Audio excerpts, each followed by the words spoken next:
Na uma to kanisa. Mnaona vile babembe mwanebeni. Wapi na Gomeze na Indiana market wanebeni. Na mbona ni sio jamii yetu tumeenda mbali zaidi. Jamii yetu tumeenda mbali zaidi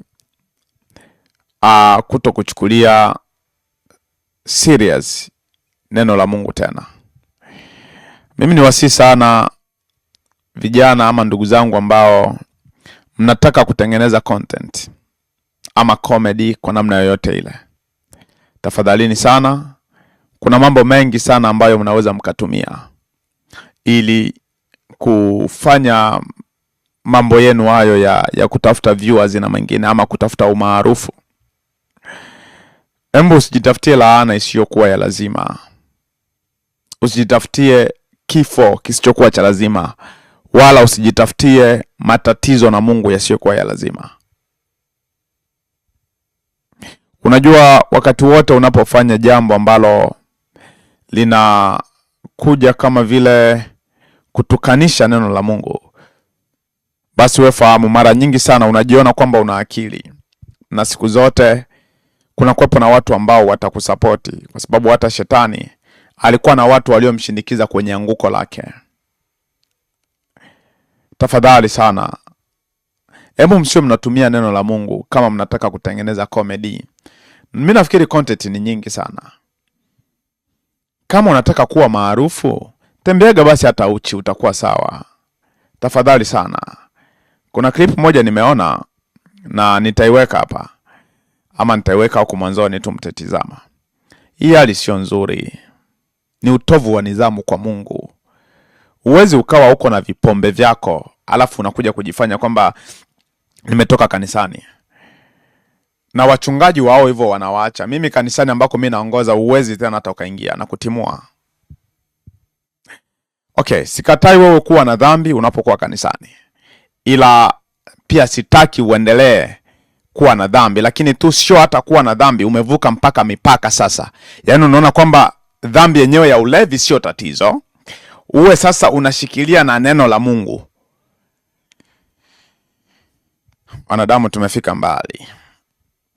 Wanadamu tumefika mbali.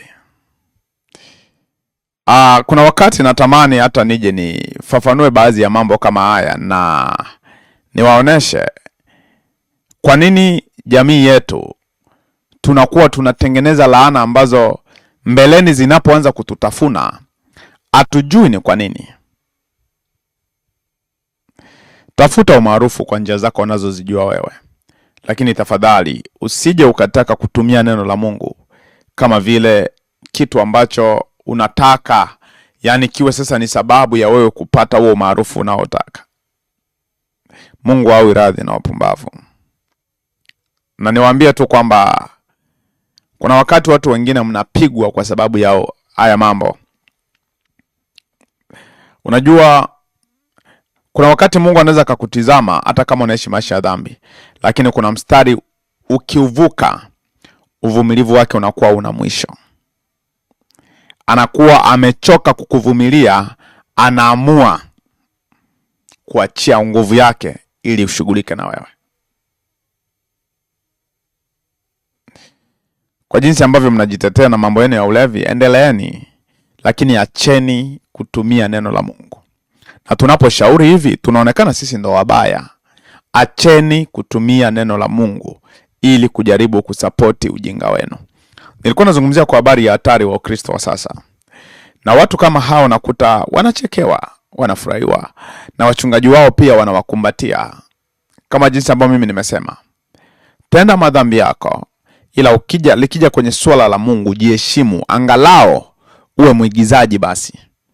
Sio sasa unatoka nje wazi na Biblia, mna mipombe, alafu mnakuja kusema nilisikitika sana. Nye vijana, ujana una mwisho. Ujana una mwisho. Marekani sio kituo cha mwisho. Marekani sio kituo cha mwisho. Nafikiri kwamba tungefikiria sana nini ambacho kingeweza kutokea kwenye maisha yetu baada ya maisha haya. Kwa hiyo wokovu wa sasa uko hivyo, hatari wake ni wao. Watu wanaingia kanisani kama vile eneo fulani ya kwenda kupoteza muda. Ndio maana ujiulize wewe mwenyewe, mwezi wa pili wote umeingia kanisani, haya umekuja umejifunza nini? Kuna ongezeko gani kwenye maisha yako ya imani? Kuna ongezeko gani kwenye uelewa wako wa wewe na Mungu? Hapo ndo utajua kwamba unachokilishwa ni chenyewe kutoka mbingu. Nasikitika kusema kwamba wengi tunaojidai tunaenda mbinguni, hatuendi mbinguni. Na sababu tu ni moja inayosababisha niseme hivyo. Tuna ule uchaji wa Mungu wa midomo, ila maisha yetu yako mbali sana na kusudio la Mungu lenyewe. Leo ni hapa. Nitakuja wakati mwingine kwa upana zaidi.